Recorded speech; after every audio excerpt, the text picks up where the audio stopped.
ফজরে যান নাই, আল্লাহ বলেছে ফেরেশতাদেরকে, থাক লিখিস না, জোহরে আসবে।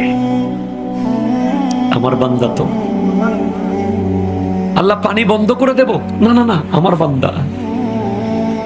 খানা বন্ধ করে দেব, না না না, আমার বান্দা। আমি না গাফফার, আমি আল্লাহ না ক্ষমাকারী।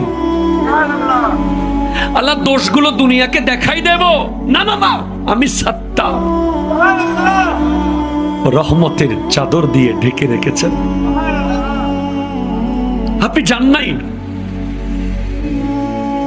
আপনাকে হাইয়া আলা সালাহ বলার পর আবার হাইয়া আলাল ফালাহ বলেছেন। হাইয়া আলা সালাহ বললে হতো, ফালাহ কেন বললো? আরে তোর লাভের জন্য আয়। আমি আল্লাহকে তুই সিজদা করবি, লাভটা আমার হবে না, তোর হবে।